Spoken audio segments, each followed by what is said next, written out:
Good evening and welcome to another edition of The School Zone. I'm your host, Dave. Imagine arriving in a country but not speaking the language. Hundreds of immigrants and refugees are faced with that challenge each year as they arrive in Sioux Falls in search of a better life. Soon after they arrive, they become part of the Family Immersion Center, where both children and adults are taught basic survival skills and some English.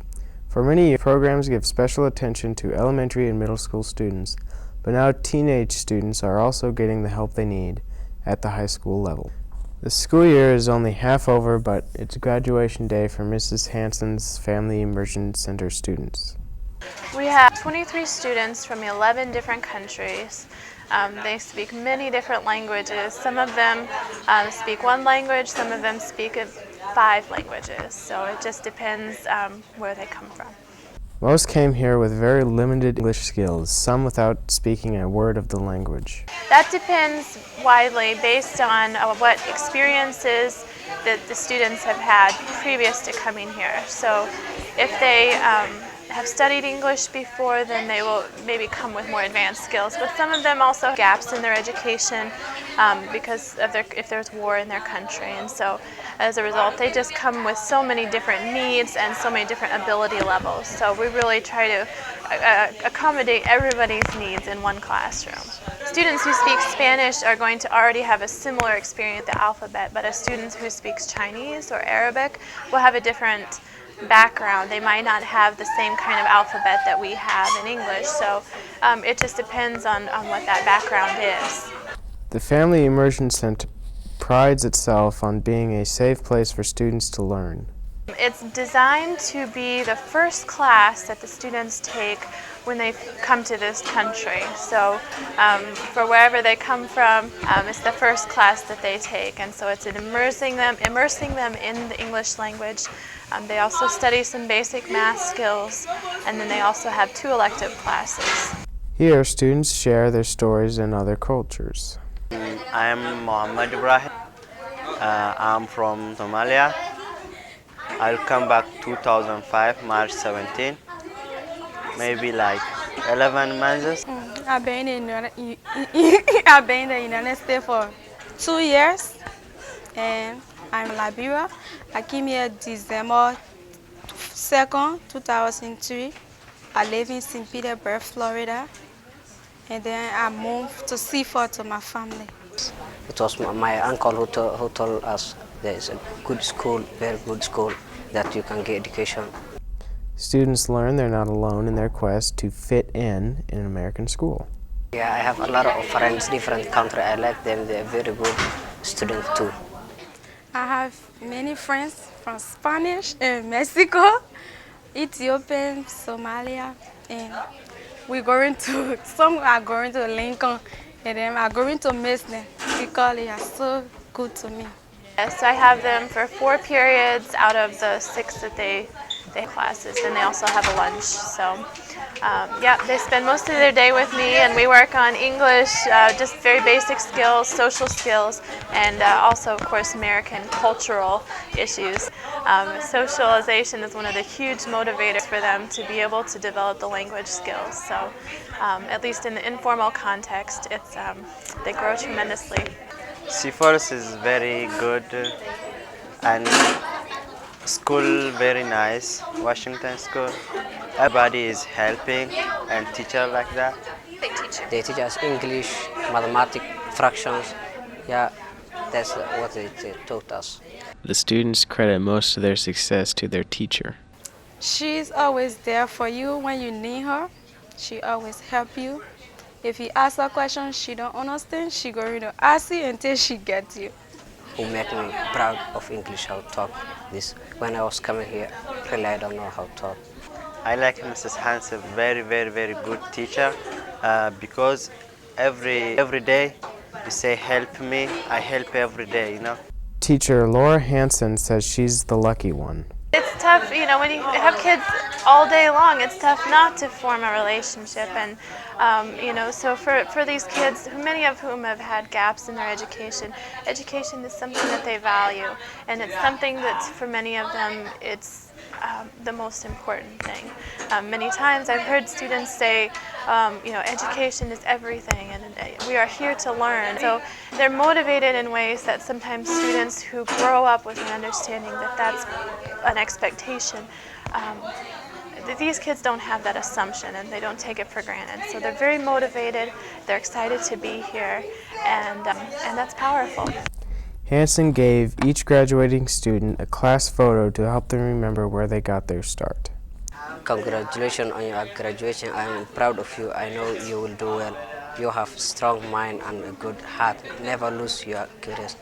Best wish, keep in touch with your teacher, Miss Hanson. She's a very good teacher I have ever had in my life. From here, they'll learn to move into a more traditional classroom setting and participate in English Language Learners classes, or ELL. From the Immersion Center, they go into sheltered ELL classes, and so then they'll be taking core content classes, English, math, science, social studies, and you start accumulating credits towards graduation. So many of them will spend their entire high school career in sheltered classes. Some will maybe finish with sheltered and move out to the regular classes, but so it depends on the progress of the students. They're excited and a little bit sad, I think, to be leaving their friends and leaving a safe environment, but it'll be good for them to challenge themselves and to grow beyond this program. C4, I think it's a great place. It's a very nice country. I like that. Yeah. 2x plus 3y equals 26. Find the values of x or y. Are you left scratching your head when your child asks for math help? 2 Edison Middle School teachers want to change that. They host a math night so students can bring their parents to school to see what they're learning. Now, K-Learn TV takes you to Edison Middle School. Hi, I'm Jean Thorson. I teach 6th grade math at Edison Middle School, and we decided to do Family Math Night this year in order to get families involved in helping them to know what is going on in their kids' classrooms, and also to just have them be able to come at night and for the kids to be able to show their families what they've been doing in math. Some of the activities we have, like Janice said, are related to what we do in the math classroom. We have some activities that help the students figure out area without us telling them the formula that A equals length times width. We also have activities where they can throw beanbags and they land on money, like for instance 12 dimes. They need to figure out how much money that would equal using dollars and change. We have activities where students use factors and multiples. They're riddles, and the students have to solve the riddles and try to figure out which factors and multiples would best fit their answer. We also have art activities from the book United We Solve, and they're a little bit more challenging where students have to put 5 or 6 different cards together to come up with one final answer. Hi, I'm Mitch. And I'm Vicki, Mitchell's mom. And we came to Family Math Night so that I could learn what Mitchell was doing in math, and actually so I could learn myself. And why did you come? Because I thought it was important for you to figure out what I was doing. Okay. So far we've done a money toss, which was the easiest by far for the mother. And we did an exercise called Chocolates by the Box that took me a lot longer to figure out than it did Mitchell. I really like my math teacher. Her name's Mrs. Thorson. She's the best. And I'm Janelle Johnson. I teach 6th grade math here at Edison Middle School. In our upcoming Family Math Night, we're going to try to incorporate board games to see how the board games relate to math, and the students can put 2 and 2 together. Are you a fan of rock and roll? Do your children think your favorite music is strange? A music class at Edison Middle School explores the roots of rock and roll and other forms of music. The Rock On class at Edison also brings local people in music business to talk about different employment opportunities. My name is Ricky Anderberg. I've been teaching at Edison Middle School for the last 27 years. I teach an 8th grade elective called Rock On. The 8th graders choose to be here. It's a class that deals with 50s, 60s, 70s, 80s to the present. We talk about how music evolves, and we talk about a lot of things that come with the music. I think it's important for the kids to know that they have a lot of choices in the music area, and so I do things along with looking at music history and history in its entity. I also do things like write a composition. I've done music videos. I bring in people who work in the music business. I start with jazz and swing because rhythm and blues is really where guitar music got started, and so I touch on that to start my whole unit. I actually give them 3 weeks of guitar lessons. I take them into my chorus room where there's a little more room to spread out, because in here there just isn't. There's not enough room to hold the guitar and have a stand and all that. So I just take them into a bigger area. I'm lucky to have the cafeteria right outside my door, because if we want to make posters, which we have out on the hallway, we do posters about the 50s, and we do posters about the 70s, and sometimes the 60s, and we just look at all aspects of each decade. This is Lisa Grevlis. She teaches at Augustana College, and we were talking about someone called at college and talked to some professors, and they said, well, you can either be a teacher or a performer. There's your choices. Well, that's not the only choices you have. We know that. You can go into radio, you can go into television, you can produce, you can write jingles. Lisa is a teacher at Augustana, and so I've asked her to come and talk to you a little bit about, she's had a lot of different hats on her head, I call them, which means she's done a lot of different things with her career up to this point. My name is Dr. Lisa Grevlis. I'm originally from Sioux Falls, South Dakota, and I am an assistant professor of music at Augustana College and have been there since 1993. And at Augustana, I teach applied voice and direct several of the choirs, and also teach several music education classes and supervise student teachers. And Mrs. Anderberg asked me last year if I would like to come out and speak to her 8th grade music class, Rock On classes, about careers in music. And I just thought that would be a wonderful opportunity to share with these young students all of the possibilities and share with them my life and all of the wonderful teachers that I've had in my background that have really brought me to this point in my musical career. So I think it's great when young people can hear about all of the different possibilities, not just teaching, not just performing, but music business, etc. So it's been a joy, and the classes have been so wonderfully attentive, so it's been a great pleasure. Okay. I just want you to sing a simple scale down on a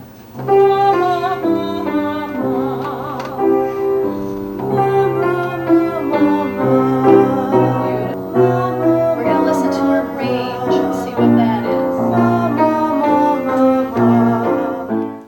Hi, I'm Michelle Subert. I'm an 8th grader at Edison Middle School, and this is the Rock On class. Michelle, what kind of things have you been learning about in Rock On? Well, in Rock On, we've been learning about the different decades of music and how it's progressed through the years. Basically, we just sort of started in like the 30s and 20s with swing and kind of progressed on to rock and roll, and then how the different music has changed and what people, different artists have even thought of the new changes to music. What is your favorite type of music? My favorite type of music would probably have to be rock. And any groups in particular? I like Switchfoot, and, well, I like some earlier rock, like from the 70s, late 70s usually. I like Heart and Journey and just kind of that whole area. Okay. Now today you had just kind of a mini voice lesson with Mrs. Grevlos. Mm-hmm. Can you talk a little bit about some of the things you might have learned about in that short bit of time? Well, I learned that posture is probably most important, and you need to keep shoulders squared out and just body aligned. And a breaking point to every voice for if you are a soprano or an alto or something, or any different type. You sing in the Edison choir? Yes, I sing in Edison choir, and I've been doing that all 3 years. Great. You hope to have a future in music at all? Yes, I do. I'd hope to do a music education major, maybe. My name is Logan Bordewick. I've been going to Edison for 3 years now, and I've been in this class Rock On for the first 2 semesters of school, and yeah. Can you tell us about the types of things you've been learning in Rock On? Well, first we started off with how music began, and and how it started to work out. And then eventually we'll start getting up to decades, like in the 50s or 40s, and then we'll learn to jazz, and then how rock and roll was created. And then we'll go up higher and higher as we go up to the 80s, and that's as high as we can get to. What's your favorite type of music? My favorite type is definitely be rock and roll, you know, because it's like the only thing out there, I think, really. Okay, you got a favorite music group at this time? Yeah, I have quite a few. Like, I kind of like the 60s a lot, you know, like the Rolling Stones, obviously, and, you know, Jimi Hendrix, and then I think 70s, that was probably my favorite decade of people, because, yeah. Now, how does a kid of year 2000 like music from the 60s? Well, because it, like, they wouldn't have someone just, like, write it down. They actually sang what they felt, you know, and not just something that they were supposed to do, you know, it's just on the inside of what it was. I think music is something that everyone, it's a common language. And I think it's important in today's world to have something that we're all unified with. Sixth graders at Memorial Middle School have been learning about the effects of war from local veterans. They also decided to raise money to send pencils to soldiers serving in Iraq for the Iraqi children. On Veterans Day, or right before Veterans Day, we did a little observance and had a couple of visitors that came that day and gave you a little perspective about war, especially in Vietnam, and also about veterans. And we've kind of continued that theme here for a while with a couple of projects. With all the money that we raised for our bake sale, as you remember, we decided to contribute some of that to some causes. And so we've got some gentlemen here who we're going to present some things to, and they're going to present some things to us. But thank you very much for your donation. Again, it helps our vans keep going, helps getting veterans to VA hospitals, and we present you this picture so you can hang it in a prominent place. So, well, first of all, thanks for inviting me. It's a very special day all the kids here, you're helping children of Iraq. I think that's really neat that you're giving them pencils, school supplies, and you continue to support them. So on behalf of the Army National Guard here in Sioux Falls is where I work. I want to say thanks to each of the kids here. Thanks for the pencils, and continue to pray and support the men and women in the uniform each and every day as they protect our freedoms. So thank you. Hi, I'm Linda Jass, and I am one of the Maverick team teachers at Memorial Middle School. We have 7 of us, and we have about 135 students on our team. And when it got to be Veterans Day this year, well, actually, prior to that, we did a fundraiser to raise money. We've given money in the past to the Children's Home Society and various other organizations here in Sioux Falls. And we've always raised money with a bake sale. Well, this year we started with our bake sale, and the kids brought all the stuff, and we sold for about 3 days, and we raised about $800 on our bake sale. So now it's been a process of deciding where we wanted to give our money with this bake sale. So at Veterans Day, we had the Veterans of Foreign Wars. We had a couple of veterans come and talk about the Vietnam War. And as a result of that, the students decided that they'd like to contribute $175 to the disabled veterans. And they were going to use that money to do vans and, you know, wheelchair kind of things, that kind of thing. And so we took that money and we gave it to the veteran. And then they came and did a presentation, and they actually presented us with a poster as a result of that. Well, then my son Jacob is in Iraq, and his commanding officer wrote and said that the children really like to get pencils, that they are going to school now and they really value pencils. So the students decided that they would spend some money and buy pencils. Well, then Staples donated the pencils, so we have gotten more money that we are going to be able to use. But we did about 1,100 pencils that the kids labeled, and we're going to send those over to Iraq so the soldiers can hand those out to all the children. And then now we're going to do a new project, and we're going to actually collect all kinds of things that we can send to the soldiers, so the soldiers can have it, or they can give it out to the children, like candy and things like that, as they're going around. So. What will the rest of the money be used for? Well, we still are in process. We talked about doing some blankets for the Children's Home Society or various other organizations. We really haven't decided. We are going to, of course, use some more of it for postage, and we probably might just donate some of it to various organizations. We kind of are leaving it up to the kids to decide as things come up. Do you have a favorite book or author? Do you like to share those with your friends? Students at Whittier take time during their lunch period to do just that. Let's take a look at the Whittier Book Club. I'm Trudy Nelson, and I do the Learning Center at Whittier, which gives students an opportunity to be successful. And I've been wanting to start a book club. I love the students, I love the books, and I thought it'd be good to get them together. And we started a 7th grade book club, and then we had some 8th graders that say, Mrs. Nelson, if there's going to be a 7th grade book club, there has to be an 8th grade book club. So we put out a sign-up sheet, and we thought, okay, we can handle maybe 20 kids or so. And we had 20 kids or so sign up.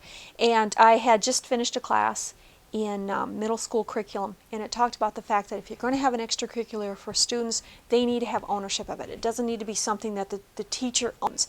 And so we've really tried to get what the students want. And so we talked right away, what do you want to do? And they said, well, really what we'd like to do is we really want to talk about the books we're reading. We want to share them. We want to tell people what we enjoy. We want to get ideas. And I said, okay, do you want to all read the same book? And they said, well, maybe at some point we'd like to, but not yet. And then we talked about ideas, and they said we could play games with book titles and do that kind of thing. Now we are going to, today, we've talked about this, and they want to have 2 different genres to pick from. And so our students will either pick something from the fantasy category or the survival. And they're all going to pick, and then we're going to talk about what they found in these and which ones are best and what they liked. And they are a wonderful group. They are a self-named group because it's part of ownership. See, the 7th graders chose their own name, named themselves the Bookies. 8th graders decided, in their unique sense of humor, their name is Nerds Galore. And so whenever Nerds Galore is meeting, they all know it's the 8th grade book club, and they think that's pretty cool. But they are a wonderful group, a very wide range of reading interests. We have everything from graphic novels and fantasies to students who are reading Shakespeare. I mean, we have everything here. So it is a fun group. And we meet every Thursday during lunch. They bring their lunch in here. They eat, we talk, we discuss, they share their books. It's a great time. Okay, my book for the week was Fever 1793. How many of you have read this one? I haven't read it. Oh man, you guys are great. I felt like for a while I was reading the series of unfortunate events, though, because I kept reading, what more bad happened? The servant is dead. The mother is sick. There is no food to buy. Do they have money? I mean, it's like every time you turn around, something else bad seemed to happen. But I did really enjoy it. I like historical fiction because that, I guess, is my preferred way of reading fiction. I'm reading Forged by Fire by Sharon Draper, and it's a really, really good book. It's about a kid named Gerald. When he was like 3 years old, his mom left him at the apartment by himself, and he found a lighter and lit the apartment on fire. And then his Aunt Queen took him in for like 6 or 7 years, and then she just died of a heart attack.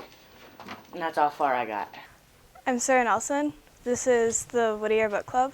And in book club, we kind of just talk about books. We talk about what we're reading right now. And towards the end, if we have time, we play charades with book titles. And my favorite thing about book club is just being able to share books and being able to say that, well, like recommending books to other people.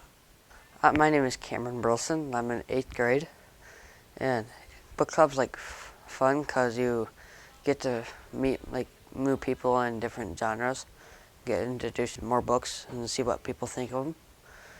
And one of my favorite genres is like adventure and sci-fi and stuff like that because you see new things and see what other people think about them. And what crazy things people think about. My name is Zach Annan, and I love coming to book club because it's quiet most of the time, and we talk about books, which is one of my favorite things to read. And all of us we all talk about what books we're reading and what it's about, and Miss Nelson usually makes a book report and sends it out so that we can maybe pick up any books that we like, and it's pretty fun, and sometimes we even play charades. Alright, hi, my name is Ethan Jones. I'm an 8th grader here at Whittier Middle School, and I've joined book club with my friend because he thought that we should get some culture in our lives. So yeah, and then it was only like, I don't know, maybe 15 people when I started, and then it just grew from there with all our friends joining us. Hi, I'm Sarah Dunlap. I like to read like horse books and anything that's not real or really exciting. Can you tell us about a book that you might be reading now? Right now I'm reading a book called Horse Whisperers. It's about a girl named Cole, and she goes out to a farm to visit some of her friends. And while she's there, she like talks to horses sort of in a normal human voice, but it's like the horses understand her. My name is Chantel Thomas, and right now I'm reading a book called That Was Then, This Is Now by S.E. Hilton. And it's about like a bunch of hippies, and they're all living back in a time, and they're just going through normal teenage stuff. Can you tell us why you come to book club and why you like to do this? I come to book club because it's just fun, and we get to all hang out and talk about the books that we're reading. It's just fun. So. That is all for tonight's journey into the school zone. Join us the fourth Monday of every month for a new look at the happiness and in and around our school district on a program we call the School Zone. Good night.